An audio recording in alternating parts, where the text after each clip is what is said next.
said he doesn't want a liberal in the Senate. He doesn't want a liberal Democrat in the Senate. He wants a reliable vote for taxes, for life. You'd rather have an accused child molester than a Democrat? The president also said something else that you don't seem to ever want to reflect, which is the president said Roy Moore has denied those allegations, and the president said you have to take that into account too. You know, yesterday at a panel discussion here, at an interview here in Washington, D.C., right after I was interviewed, Senator Kirsten Gillibrand was asked by Politico, so do you think Al Franken should resign? Oh, I'm not ready to say that yet, she said. I'm just really troubled by this. I'm not ready to say that. You see an analogy between the allegations against Franken and Moore? No, what I see is hypocrisy everywhere I turn. But how is it hypocrisy when the allegations are so different?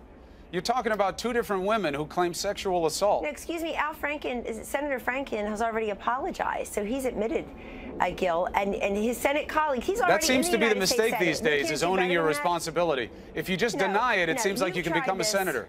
No, that's, well, first of all, that's up to the people of each state to decide. Minnesota will decide. If it is, then why endorse him? And if you want to leave it up to the voters of Alabama, then stay out of it. You don't vote in Alabama. Oh, okay. And does that mean that Chuck Schumer and Nancy Pelosi don't want Doug Jones to win? The president has been so explicitly clear on this, so let me repeat it again for everyone who wants this to be as it's not, and everyone who's really disappointed that they couldn't tilt this race the other way by having people living in Alabama instead of covering what's going on in the rest of the country. Do you know everything that's going on in this country? The historic tax cuts for individuals and businesses, but we have people planted in Alabama on one single Senate race. You're telling the President of the United States not to get involved in a race, and the media have people. I'm saying that if he says it's up to the Alabama voters, then don't endorse. Living in Alabama, but somehow the president shouldn't get involved. The president has said he wants a vote. He's also said he doesn't want a liberal Democrat in the Senate. Nobody was even talking about Doug Jones until the president started talking about it. That's because there are these titanic allegations against Roy Moore. That's why your own logic doesn't work here. The White House said the allegations are troubling, but not as troubling as losing that seat, apparently. So you'd rather take a gamble that maybe these are true, these allegations, but we get our vote. That's better than having a Democrat in there. No, it's not right. Do you think Al Franken should resign? Because he's apologized. Do you think John Conyers should resign? Do you think all these people should lose their jobs immediately in the media, in politics, in industry? Conyers did resign. No, exactly. I don't know what Franken's going to do. Franken? Right, but should he? The question is, should he? Or are you putting party before morality? Are you putting I'm a journalist. I'm not in the business of saying what could happen. I'm in the business of testing what you say should happen. Fine. So let me tell you the hypocrisy that we see at every turn. Al Franken sits in the United States Senate right now. He has admitted this. And he had a Senate colleague yesterday in front of a glowing audience who won't hold her to account. He admitted what? Ask the question. Excuse me. Al that Franken he took a stupid photo? Christopher, that's what he admits. He doesn't admit that he sexually assaulted somebody. Hey, Chris, did you think he was groping? No? I thought it was a stupid photo. I thought it was in poor taste, and he needed to own it, and he did. Oh, okay. Of course you did. But you see that with your own two eyes, and that's your judgment. So here's the thing These about are accusations of sexual assault. If you flip the names in this race and Doug Jones had these accusations on him, you would talk about nothing else. You never even talked about Doug Jones. If he had these accusations on him, Kellyanne, you'd have his name tattooed on your hand, and you'd keep holding it up with the names of the women on the other hand. Yeah. Every day you would do it. The only endorsement that matters in this race is President Trump's. And when he came out questioning the ideology and the vote of Doug Jones, he'll be a reliable vote for tax hikes. He'll be a reliable vote against border security. He'll be a reliable vote against national security and keeping ISIS in retreat. He'll be a reliable vote against the Second Amendment, against life. He's out of step for Alabama voters, according to the president. The president has said this. You have to reflect that. And here's something else that's very important. But it seems like that you have no standard of morality. That it's all political pragmatism. Say that to me, really? No, not really? you. I'm saying the president's position. No, I know you and I love you. I'm talking about President Trump. If anything, you benefit from bias on my half because I've known you for 20 years. That's why I actually listen to some of this stuff that doesn't make sense. The president seems to have no moral standard at play then. It's all political pragmatism. The president has tremendous moral standards. He has said, the White House has said, that the allegations are troubling. The White House the president himself has also said. They're troubling, but not troubling enough to do anything about them. Okay, but wait, did we just hear you? Did you just tell the world that Senator Franken took a stupid photo and I don't know, exercised poor judgment but that you're not troubled by that. Is that because he's a reliable vote for higher taxes? He's a reliable vote for no border security? Yeah, I love higher taxes, Kellyanne. I'm not one person in America who wants their taxes to go up. That's silly. It's a silly premise.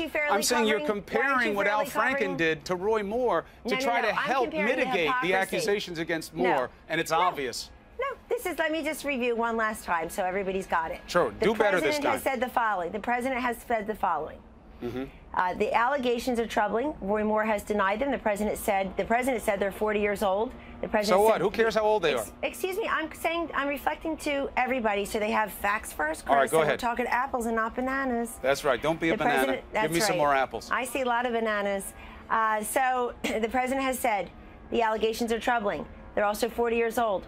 Nobody came forward before. The guy's been on the ballot many times.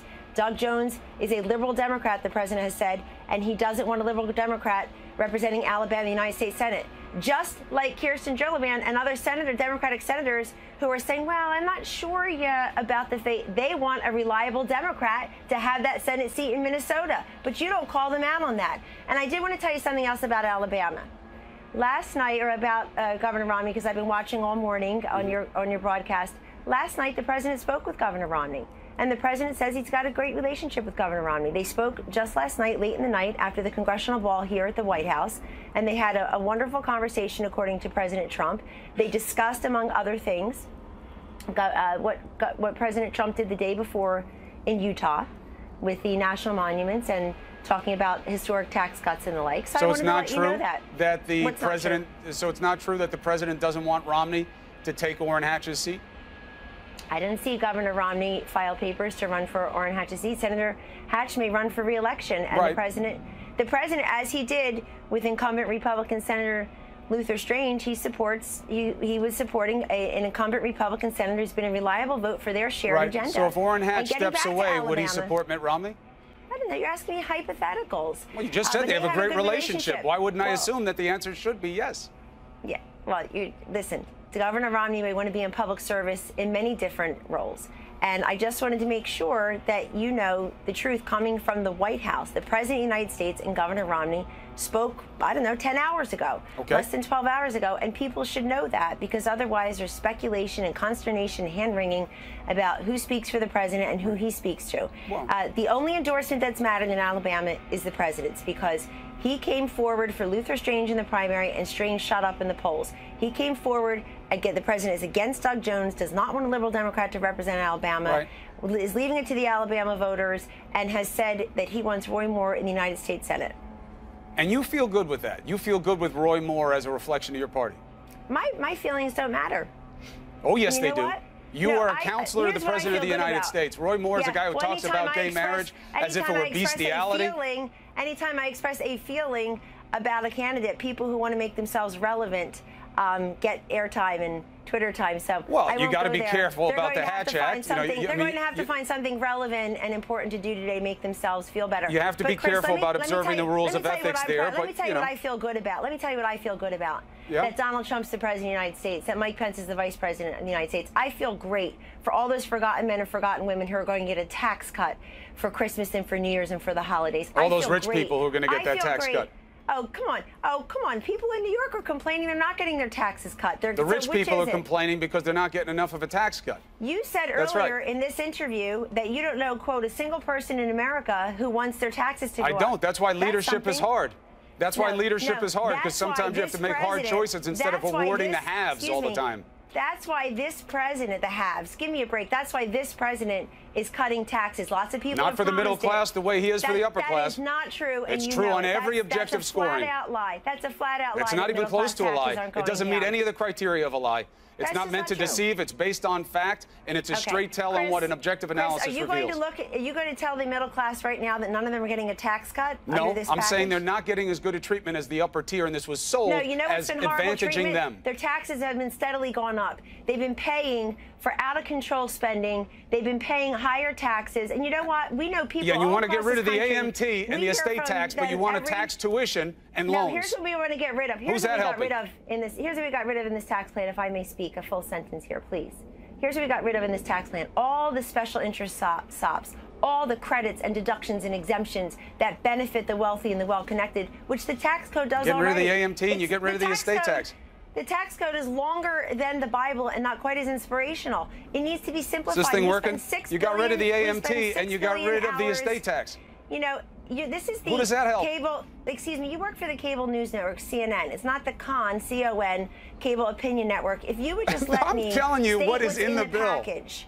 No, this is what's in the bill. You attack me personally all the time. It hurts my feelings, but it doesn't change where I'm coming from. I'm not attacking you. I'm not attacking you. I'm merely saying if you would let me tell America what's in the tax package, then we can have a conversation about it. You do, and then I have to check it against what you're not telling America. You just told people in short order, which is really great, I hope that goes viral, that you don't know a single person in this country who wants their taxes to go up. Who wants a tax hike? The middle class won't benefit from this package, which is a lie. I did not say that. I said the middle class won't benefit the way the upper class will, and the bill was sold to them as advantaging them. That's what the president said. It's going to be for you, middle class. And the corporate tax rate will go from the highest in the developed world at 35% to 20%, and it is a gamble that will inure to the benefit of workers. That is not a given. Hey, Chris, you know what? Had the stock market crashed under Donald Trump's presidency, you know, Donald Trump used to say, don't look at the stock market as a measure of Main Street. Lower, that would be all you talked about. You'd have those fancy graphics. But here are the facts.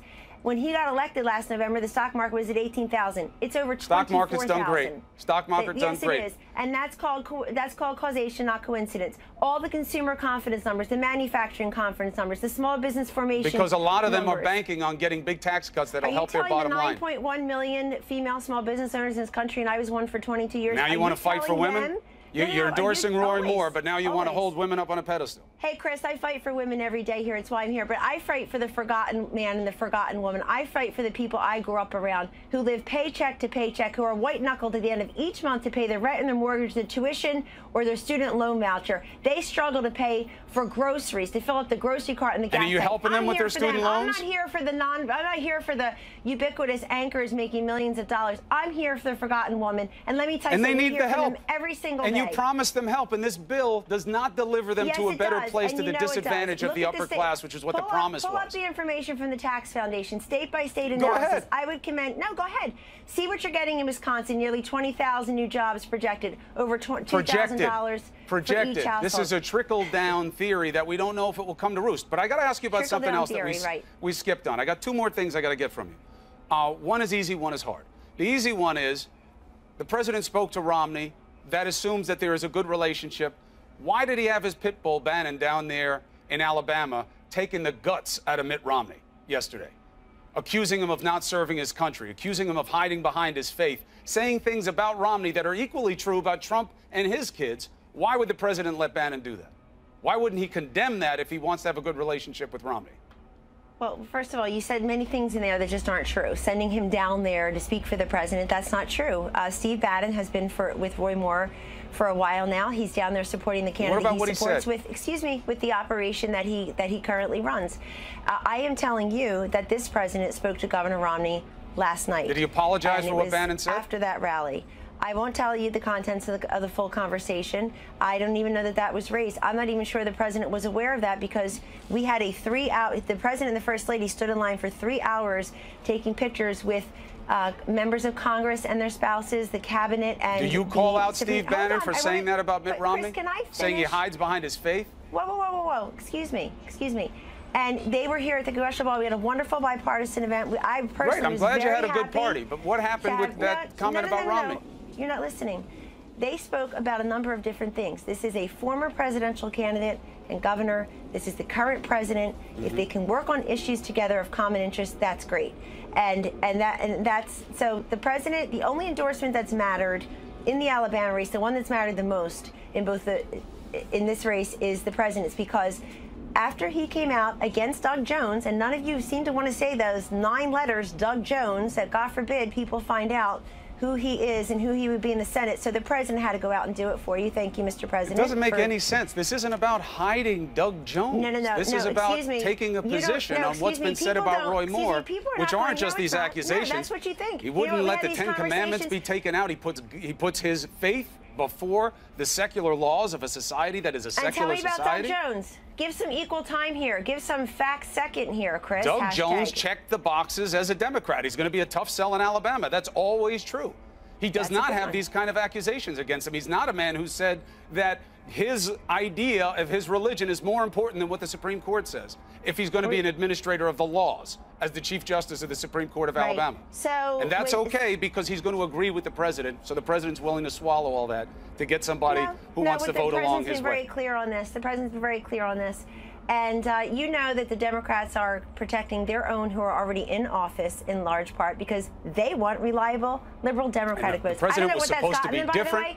He said he was going to be better, that he wouldn't play the same games. The Democrats have wasted an entire year. Literally, they wasted all of 2017 They're boxed talking out. about 2016 and talking about 2020. I look at the people who want to run against Donald Trump in 2020, and I laugh out loud. They don't have the numbers. They don't have the influence. They put up amendments on things. They all get shot down. We know how the power dynamic works. No. Excuse me. The Republicans passed historic tax cuts. They're in conference now. Historic in what way is what we're going to have to find out. It also repeals the Obamacare mandate. It opens up ANWR. How's that going to help the little guy?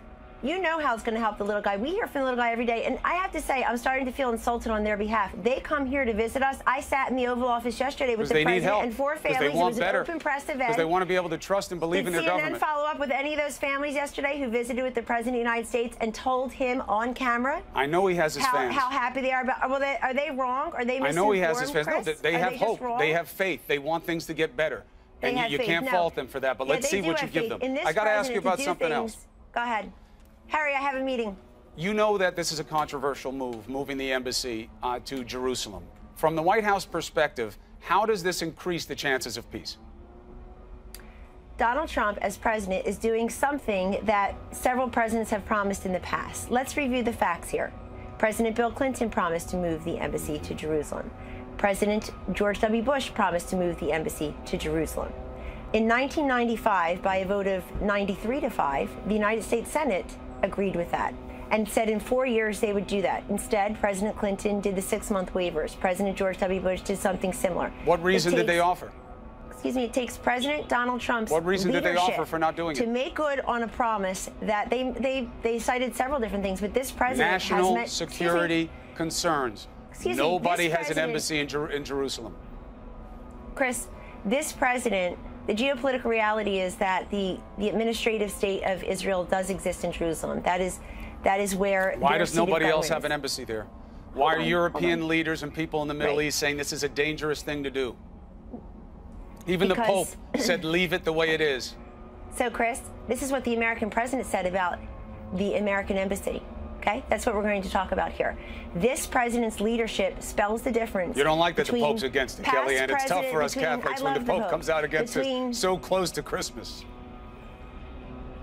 Go ahead. Okay, great. But let me do a full sentence here, not just a semicolon, please. Please, the way you speak is up to you. You'll get the time. The difference between President Trump and past presidents, because they've all promised the same thing with respect to moving the embassy to Jerusalem, is that this president actually will do it. He has consulted with his national security and foreign policy team. He has consulted with the major players. And he has, look, remember when this president took his first foreign trip? He went right into the seat of the major religions. He started out in Saudi Arabia. Then he went to Israel. He was at the Vatican. This is somebody who, from the beginning, told the world that he is open to talking to different leaders and respecting all different religions. He has talked to Mr. Abbas. He has talked to Mr. Netanyahu. He has talked to many different leaders across the world. But he has most importantly talked to his national security and foreign policy team and is doing something that even Leader Schumer has agreed with. The United States Senate has voted with over 90 votes to do this. Were they lying? Was it just a formality? This is what people don't understand about Washington. Because each president in succession from both parties have not done it. They've always taken the waiver because it would be seen as a destabilizing move, and they put the practicality above the politics. As important as the relationship with Israel is, destabilizing the region and giving way to what now has been called 3 days of rage by Palestinians was seen as not worth a political score.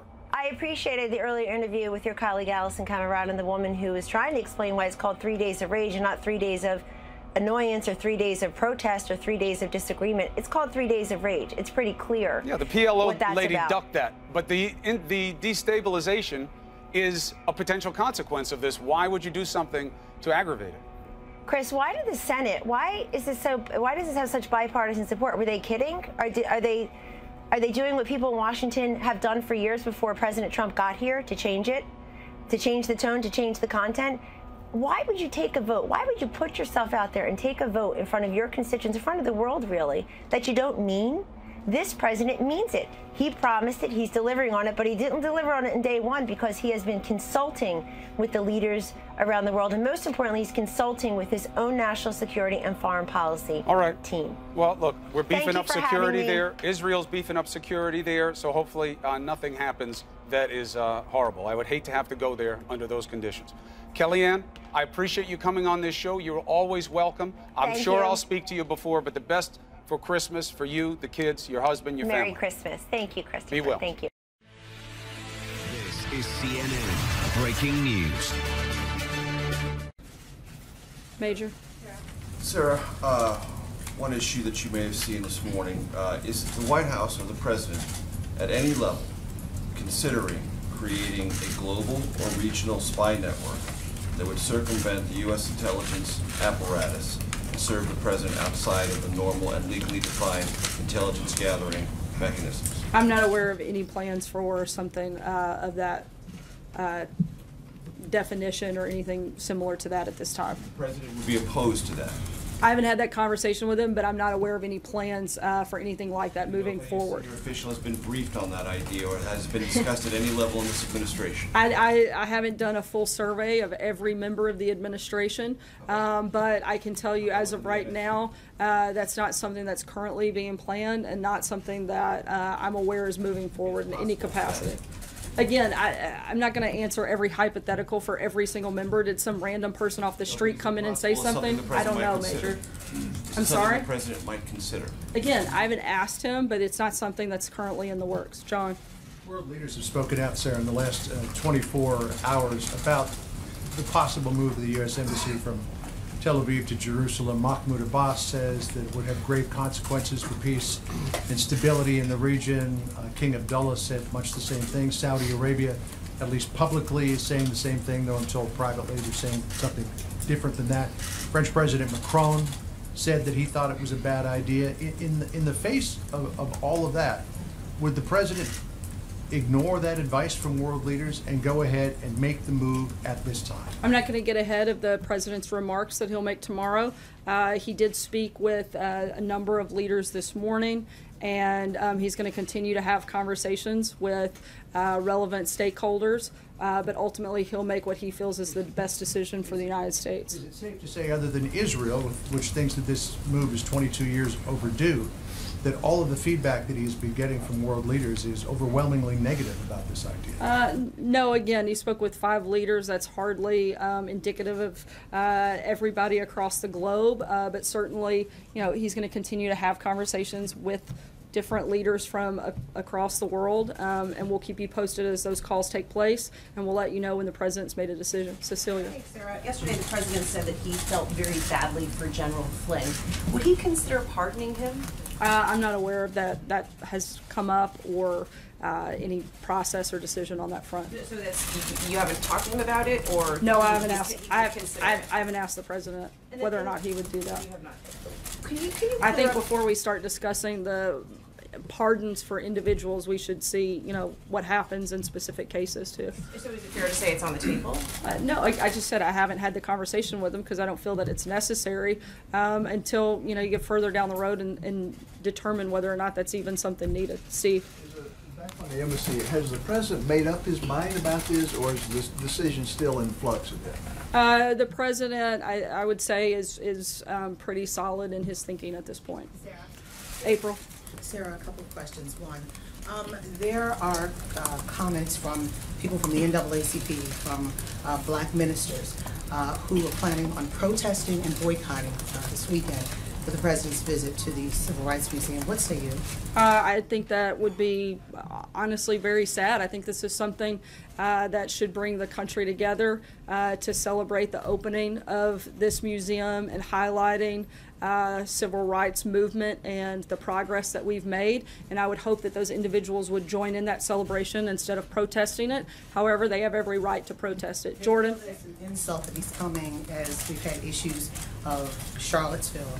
The back and forth, the president couldn't get his statement straight on Charlottesville. I think he got his statement very clear when he condemned all forms of racism, bigotry, and violence. There's no gray area there, and I think he made it very clear what his position is. Jordan. Thanks, Sarah.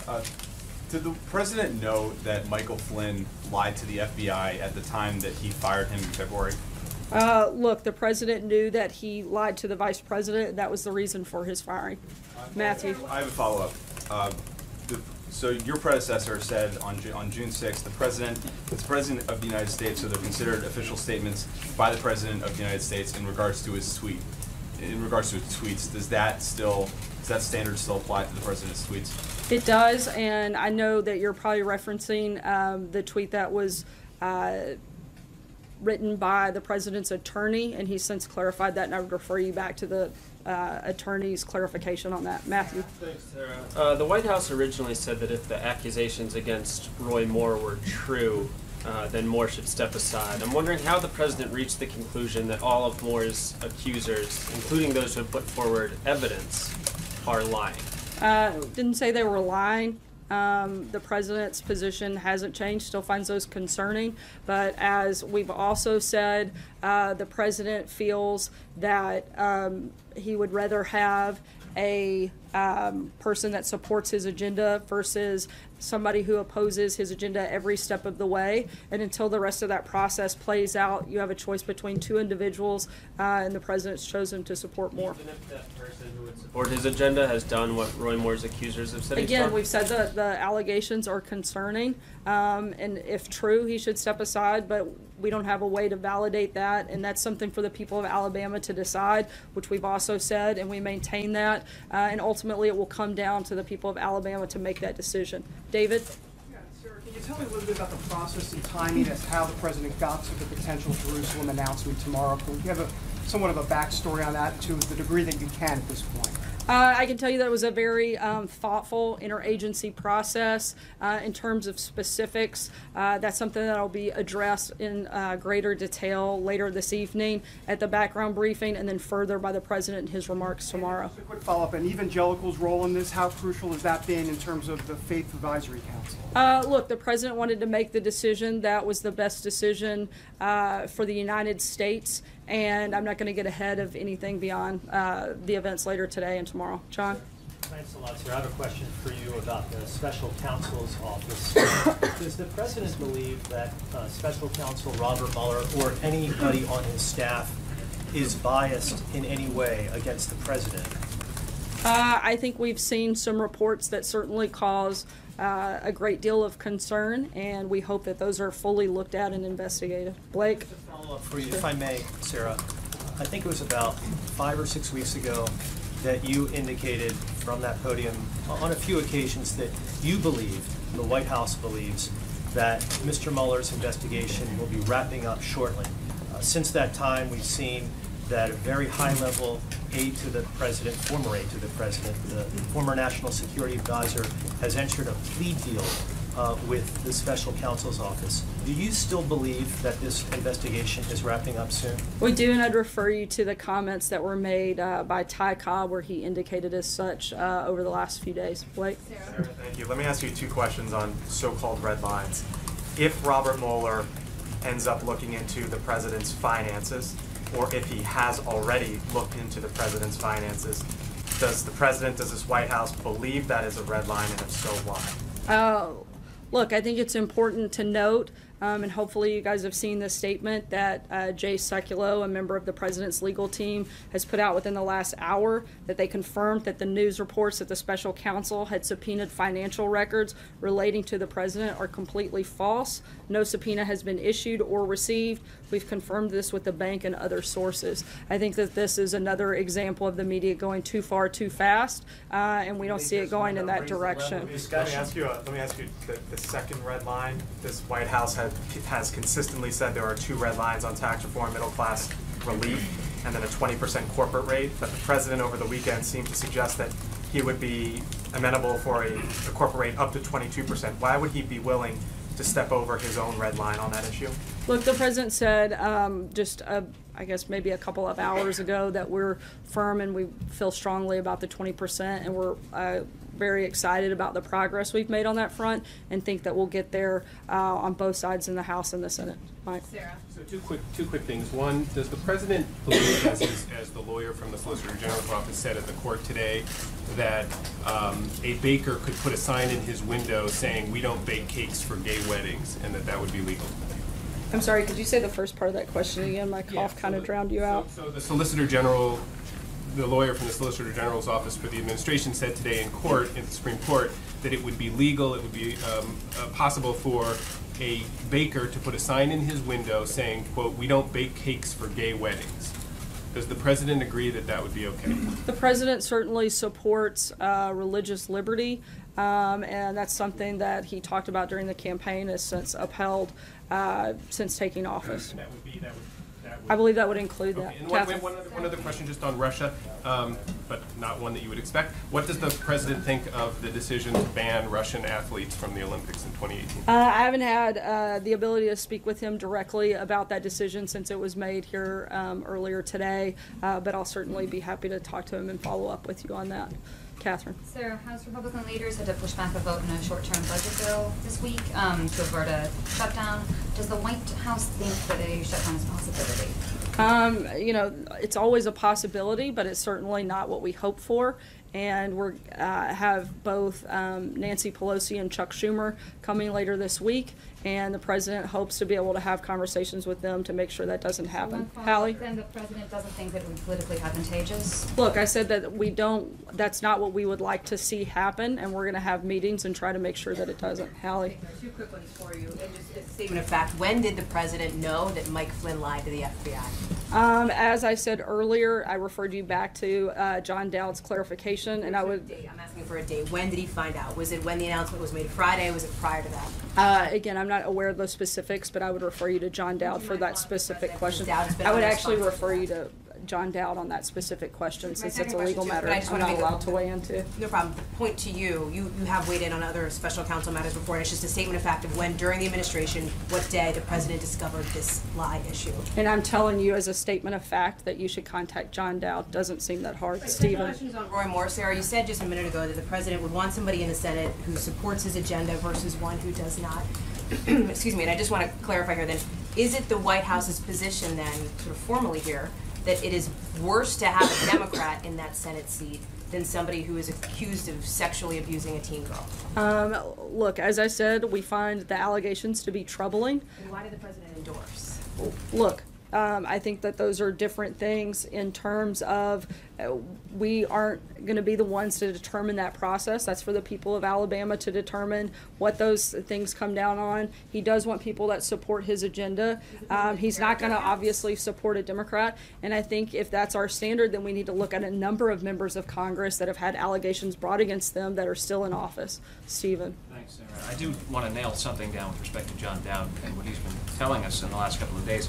He's argued that the president cannot be charged with obstruction of justice because he is the chief law enforcement officer in the country. That's his opinion. Does the White House share that opinion? Has the White House counsel's office looked into this question? Does it share that perspective? Look, I'm not going to get into a back and forth on legal theories, but I can tell you, as the president has said, there's no collusion, there's no obstruction, and that we're confident that the facts will show that when this is wrapped up. What do you make of the whole notion of obstruction of justice, though? I mean, it's been discussed in the last couple of days. A lot of people have been talking about it. What do you think about it? I'm not an attorney, and as far as I know, only John Decker in the room is. And so, if you want to ask him legal questions, you certainly can. I don't know if he'll answer them, but that's as far as I'm going to go on that. Jim? I'm not an attorney either. Let me ask you about... I know, that's why I didn't call you out. Thank you, I appreciate that. This decision on Jerusalem, is the president concerned that there could be violence as a result of recognizing Jerusalem as the capital of Israel? Has that been looked at by this White House? A number of things have been looked at that have been weighed into the president's decision, but as I said a few minutes ago, I'm not going to get ahead of his remarks, and we'll be certainly happy to address those at a later time. On Roy Moore, just very quickly, the folks got a couple of questions. Isn't there a moral decision that you're making here? And I'm sure you've heard this talked about in the news the last couple of days as the president has decided to endorse Roy Moore. This is somebody who has been accused of child abuse, of molesting children. How can that vote in the Senate be that important that you would take a gamble on somebody who has been accused of molesting kids? I think that's something, as I've said, underage. As I've said, that's something for the people of Alabama to decide, and that's up for them. That in any way, has he wrestled with that question? As I said, we find the allegations very troubling, and again, this is up to the people of Alabama to make that decision. I'm not a voter in Alabama and can't make that decision. Brian. Sarah, thank you. The president said that the tax plan will hurt him individually. Will the president release his taxes to prove that? I'm not aware of any plan to do that, but if it changes, I'll certainly let you know. I mean, he can release it even if it's under audit. He can release his tax returns. As he said, as long as it's under audit, he's not going to do that, and I'm not aware of any plans to change that policy at this time. John? Yeah, thank you, Sarah. A matter of procedure on the Roy Moore endorsement. Did the president have any conversations with Chairman McDaniel of the RNC after he made his position known, or did he talk to State Chairman Latham in Alabama or any of the players involved in the Republican National Committee before they decided to get back in the race and support Roy Moore? I know there have been conversations between administration officials and the RNC and supported that move, but legally I can't, because of the Hatch Act, go much further beyond that. You can't say who the officials are. I know that there were multiple conversations. I'm not aware if the president spoke specifically with the chairwoman. I'd have to check on that and let you know, but I do know the administration supported the RNC's decision. However, I can't go any further than that at this time. Hunter? Thank you, Sarah. Given the president's endorsement, does he agree with Roy Moore that Muslims should not be allowed to serve in Congress? I haven't asked him about a past statement from Roy Moore. But, I mean, you're saying that their agendas are kind of in lockstep. I'm saying he supports the president's agenda. The president doesn't necessarily support everything of Moore's agenda. Amen.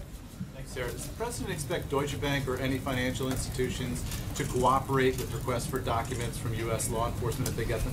As I said a few minutes ago, Jay Sekulow, a member of the president's legal team, put out that that message to the financial institutions themselves. If they get a request, should they comply with that? Look, I'm not going to get into hypothetical situations and try to determine and project everything that could happen. We know that it hasn't happened up until this point, and that the reports out were totally false. And again, the media got ahead of their skis a little bit on pushing and driving that story that wasn't true. Brian? Just to follow up on one more a bit.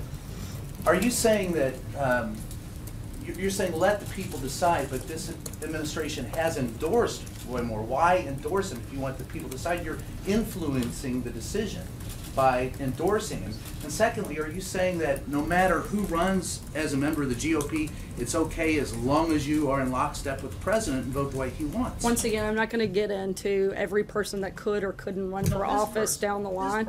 Hold on, I'm going to finish answering the question if you'll allow me to. I'm not going to address, you asked, the end of your question was every person that runs for office. One, I'm not going to weigh into because I don't know who may run for office. But what I can say, the president made that decision. and he decided that it was better to have somebody that supports his agenda than a Democrat that doesn't. Again, it's still up to the people of Alabama to decide. They're ultimately the only ones that can vote in that election. We'll see what happens. Last question, Dave. Thanks, Sarah. The administration reported today that illegal border crossings have dropped to a 45-year low. Does that lessen the urgency as we're getting down to spending decisions here about whether to go forward with building the wall in this budget? I think it shows probably the effectiveness of the Trump presidency, and another success story as we wrap up the year, and certainly something that could be looked at. But I think the need for the border wall and border security, as well as responsible immigration reform, still stands, and we still need to look at all the ways that we can protect our national security, and we still feel strongly that that's one of them. Thanks so much, guys.